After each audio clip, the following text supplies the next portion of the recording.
I think this is the only one of all the books I read this month that I annotated a little messy. I am preparing a video to kind of show you how I annotate, all the different levels of annotation I have, so stay tuned for that. Hello and welcome to my channel. My name's Mabel. This is Mabel Journals, where we talk about books and we talk about journals.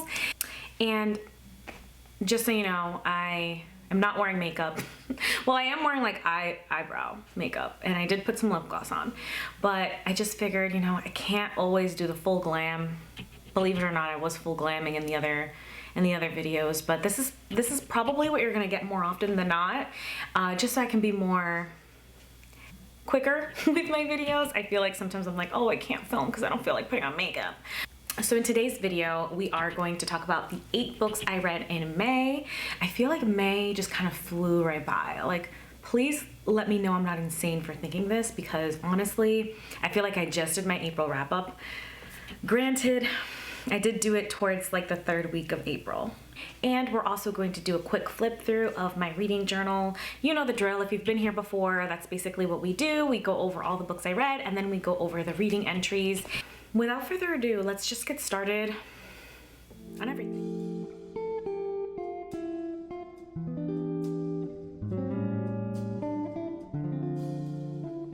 First book I read in May was Magician and Fool by Susan Wands. I don't think I was the correct audience for this book. I did enjoy the beginning. It gave me like Peter Pan vibes, and then towards the middle I was like, I don't really know what's happening. I don't know what's going on. Basically, our main character is Pamela Coleman Smith, and she is, I believe, historically known for creating the first deck of tarot cards. And so this is basically a historical fiction novel that talks about that. So Pamela starts off very young. It's very clear that she has the skill to be, she has like some sort of power. She flies a little bit, things like that. And her family kind of like keeps her down a little bit. Her father's a little bit more open to her being as spontaneous as she is and as creative and artistic as she is. But we follow Pamela throughout her lifetime. She moves to different parts of the world, Jamaica, I think Ireland. Eventually she finds what they're called the Golden Dawn, which is like a series of magicians, and they basically task her with because they see her artistic ability and they see that she kind of just like follows her intuition inside of her. There's something stirring, and the magic that she creates is artistic, and so they think she's the perfect person to create these tarot cards. But then whoever holds those cards holds the power, and it's very scary. And so we have a lot of different characters in here. There's the timeline like go pretty quickly in some parts and a little slower in other parts. So we spend like maybe a few years her being a child, and then a few years her being middle-aged, like in her teens, and then obviously towards the end she's still in her 20s, I believe. So overall, I did enjoy this. I thought it was a very interesting concept. I just felt like I wasn't the audience for this, because I just felt a little bored in between. I wasn't as like into, like, I wish there was more action going on instead of a lot of just like descriptive things. I would less telling and more doing, if that makes sense. I ended up giving this book a 2.5, which I think is my lowest rated for the month. The next book I read is Little Thieves by Margaret Owen. If you've ever read The Cruel Prince and you like the character Jude, I think you'd really, really enjoy this book, because our main character, Vanya, has very similar traits to Jude, and Vanya is a morally great character, you know, and I feel like a lot of the time, especially when we're reading books, we think, oh, there's a hero and then there's a villain, and we never really understand like what's going on in the villain's life, like how did they become who they are. And so I felt like this book did a very good job of just kind of exploring that. Vanya was born the 13th child in her family, and her parents, I think it was her mom, was also the 13th child. So that would make Vanya a very, very unlucky person to the family, and they were already super poor and had limited resources. So her mom ended up taking her to the woods and introduced her to death and fate, which are 2 gods that live in the forest. And I guess she kind of wanted them to like, Vanya ended up adopting Vanya. And so Vanya ended up being the child of both fate and death. I want to be a servant to either of them, so she ended up just figuring out her own way in life, and that's how she became a thief. And she ended up stealing like this special artifact that turns her into another person, and pretending to be that other person for a really long time. And she ended up stealing to kind of build her own wealth so that she can kind of like just disappear and not have to rely on death or fate in any way.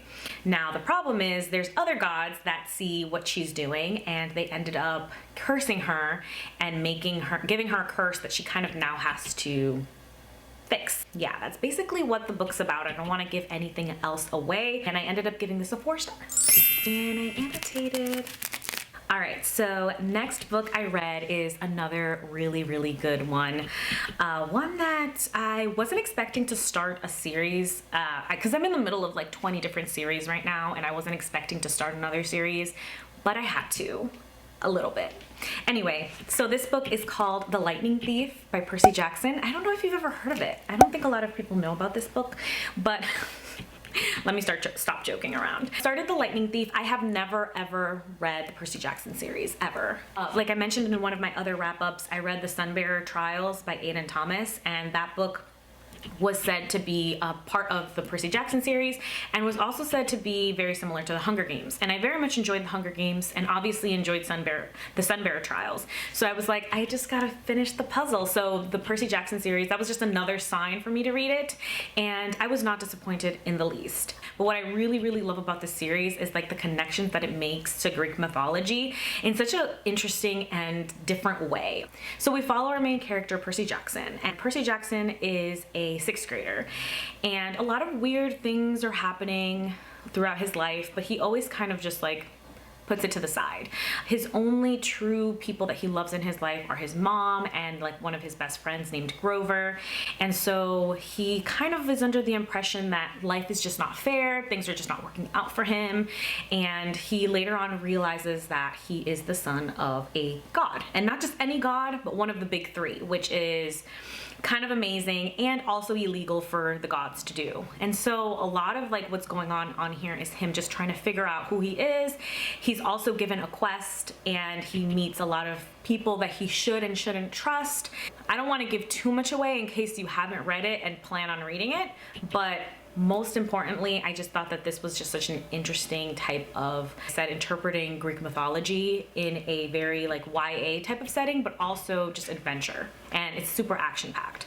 So I 100% recommend this. I ended up giving this a 4 star, which I think is pretty good for starting a series, and I'm looking forward to reading the rest of them. Let me know in the comments if you read this before, because I kind of want to talk to someone about it. Since this one was a part of the series, I annotated here because I didn't want it to show on here, so that's where I annotated. But the next book is not YA.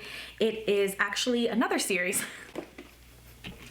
Another series that I started, which is Twisted Love by Ana Huang. She has a lot of like series, and they're all super popular, so I figured let me just start with the one that seems to be like the OG series. I'm not sure if it is, I'm not sure if it isn't, I don't know, but this one's, I've seen this all over the place, and I feel like it's super popular.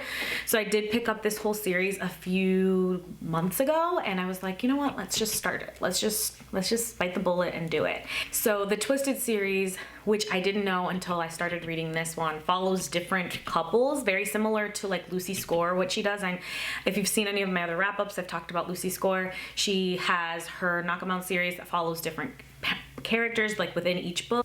So basically the couple we follow here is Ava and Alex is Ava's brother's best friend, and he has like his own agenda going on, but for the most part he's a very stoic, very strict, very silent type of person. He doesn't talk too much, he's just very much to himself, but he's very good friends with Ava's older brother. And so one day Ava's just like in the middle of nowhere. I don't know how she got there, but anyway, she's in the middle of nowhere, and she called her brother because that's the only other person that she knows that can pick her up, and he wasn't able to pick her up either, so he ended up calling his best friend Alex to pick her up. And when he did, that kind of stirred something within both of them. And obviously, like I said, Alex is not very much a talkative person, but you know, little by little, I don't know, things started steaming up. I'd say the spice level on this is probably some of the highest that I've seen in a while. I feel like they kind of just like jump into it fairly quickly, in my opinion, again, based on what I've read. So I very much enjoyed this. I thought it was super fun. I read this in one day, in one sitting. I was just like, I can't stop reading this. And I love that it's romance heavy, but it also has like a lot of drama going on the side. Some of it less believable than other things, but overall I very much enjoyed it, and I will continue the series. I think the next one is Twisted Games, so I do have that one ready to go. Hopefully I finish it in June, but overall I very much enjoyed this. Someone told me that the series just keeps getting better and better, so I'm hoping that that's true because I very much enjoyed this one. So if I enjoy the rest even more, then I don't know, I'm in for a ride, I feel. I ended up giving this a 4-star. So the next book I read is called Daughter of the Moon Goddess by Su Lin Tan, and I very much enjoyed this. I thought that this was very well put together. I very much enjoyed the adventure, the way that the writing style of this was so well done. I absolutely loved the way that the author wrote this book, and I'm so excited to read the second one. So we follow our main character, Xing Yin. Hopefully I'm saying it right, I'll write it on the screen. But Xing Yin is the daughter of the moon goddess. She lives on the moon with her mother initially in the beginning of the story, and her mother and her father ended up doing something that they shouldn't have and they are considered criminals.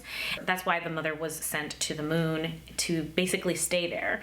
The daughter is actually a secret. People didn't even know that she really existed, and so the mother just kept keeping her a secret. But as Xing Yin kept growing, she kept growing in power as well, and the royalty from Earth like kind of felt a shift in the power and kept checking up on them to see whether or not, like, if she had company, because she wasn't supposed to get company.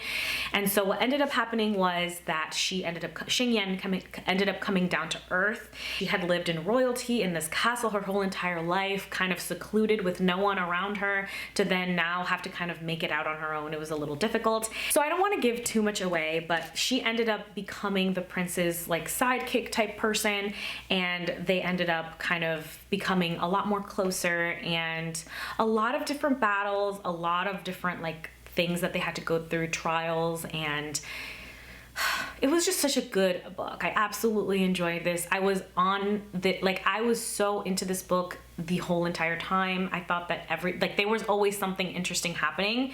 So I absolutely recommend this, and I'm super excited to read the second one, which is The Heart of the Sun Warrior, I believe.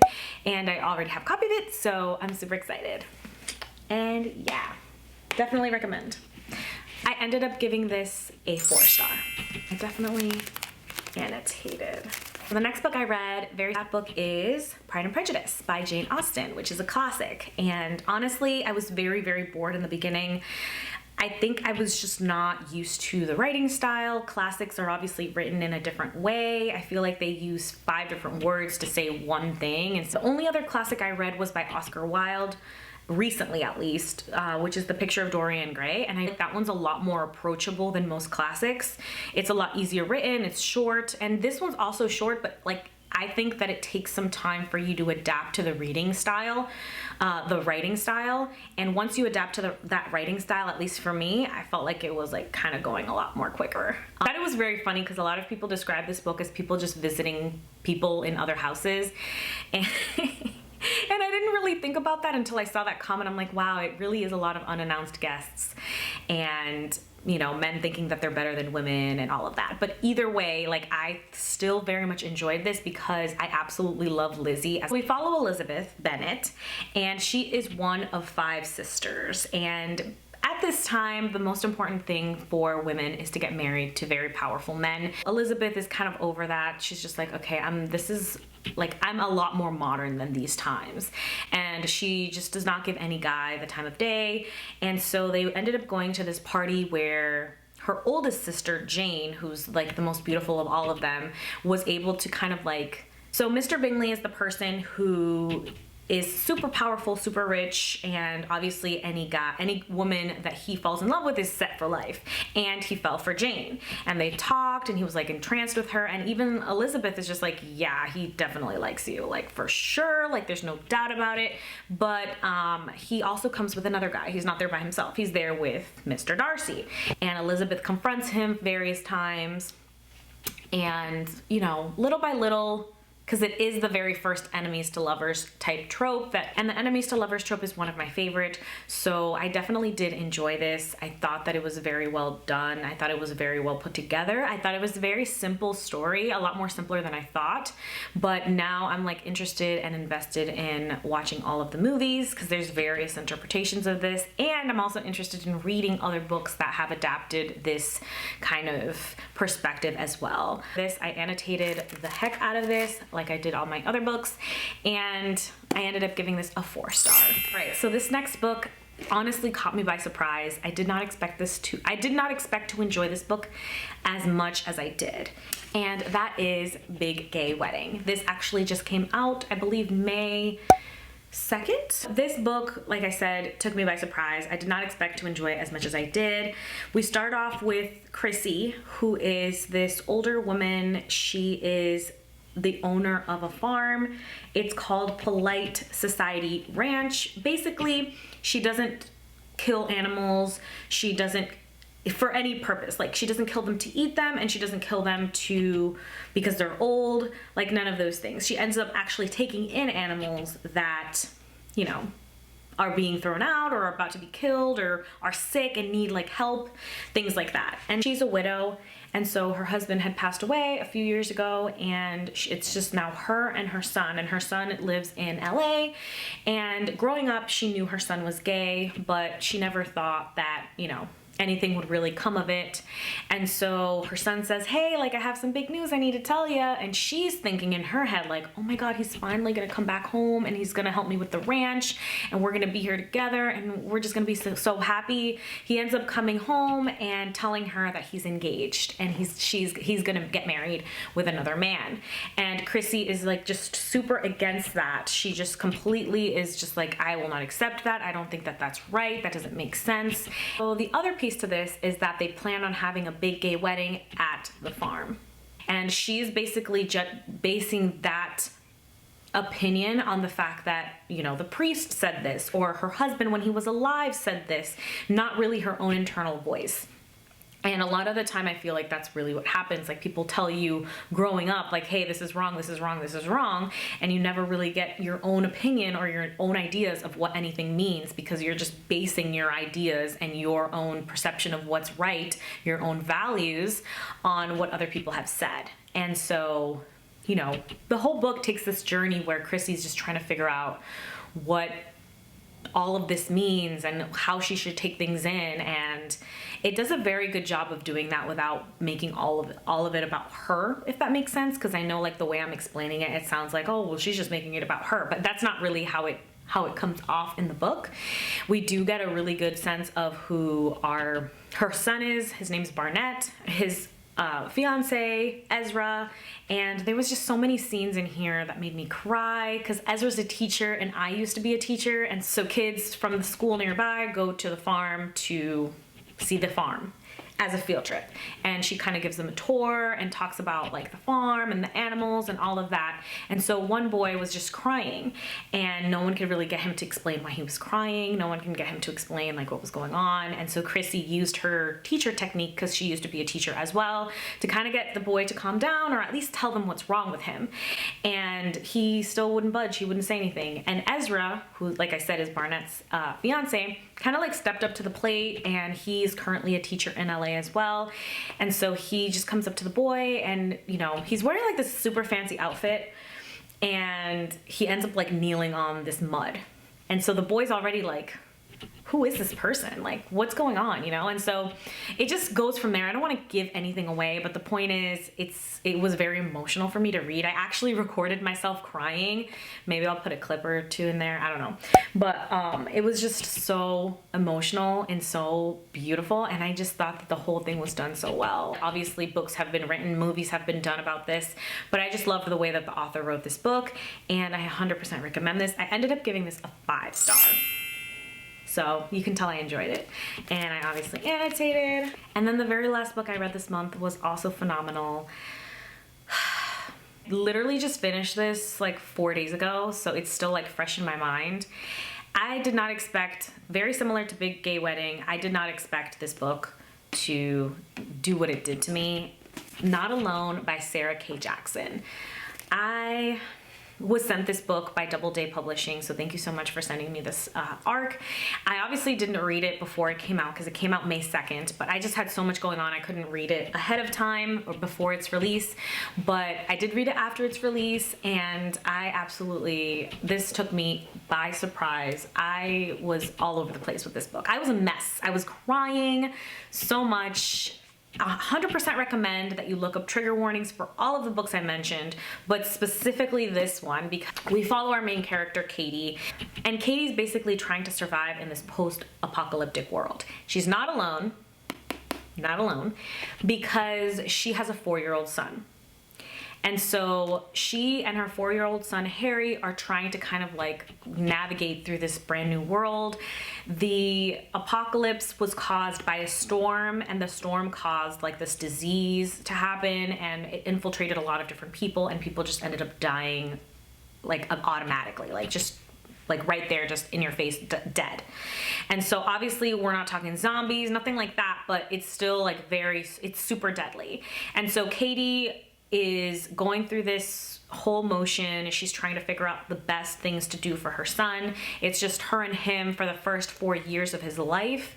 And he was actually born into this new world. So he had no idea what the world was like before that. Katie is just trying to not only show him how to survive in this world the way that it is, but also to kind of like open up his imagination and open up his understanding as to what the world was like before as well, so that he could have a better understanding of what to expect or what to look forward to, hopefully in the future. So Katie, before the storm, was engaged to her fiance Jack, and Jack is a veteran and is now a nurse, and so he obviously felt compelled to help. You know, similar to like when COVID happened and everyone was just like, oh, 2 weeks and we're good, you know, we'll be fine. That's kind of like what Jack's attitude was towards the storm and the disease, and he was just like, I have to go to the hospital to help the people and all of this.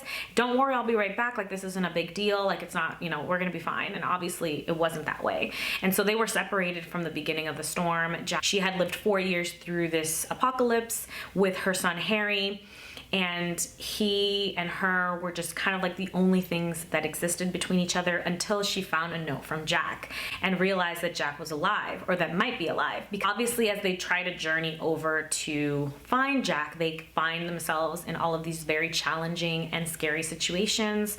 And throughout the book, we also have flashbacks of what life was like for Katie before the apocalypse and what life was like right when the apocalypse happened, and all the things she went through initially before, you know, everything happened.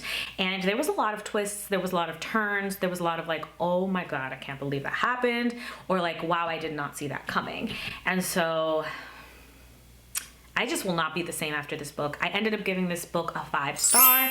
I 100% recommend it, but again, like I said, look up trigger warnings. If you're easily triggered by certain things, I definitely recommend that you look up trigger warnings. You look at this cover and you're just like, oh, post-apocalyptic world, like whatever, like yeah. But a lot of stuff happens. You know what I did. So, very much enjoyed this. All right, and those were the 8 books I read in the month of May. Please let me know in the comments if you've read any of these. Let me know if any of these spark your interest. Now that that's done, let's cue the music, or the lo-fi music, or whatever music I decided to put for my reading journal flip through.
and that is the end of this video. For this video, I kind of want to know, what is one book that you will always recommend? Like if someone asked you what's a book that you, not what's your favorite book, but what's a book that you, no matter what, will recommend to almost everybody. Not everybody, but almost everybody. I'm just curious to know. All right, so that concludes this video. Thank you so much for watching it till the very, very end. Like I always say, I always appreciate y'all for staying through to the very end. Let me know if you have any questions below, and follow me on my other socials. I also have TikTok and Instagram where I log all of my books. So if you're interested how I do that, you can follow me on there and watch.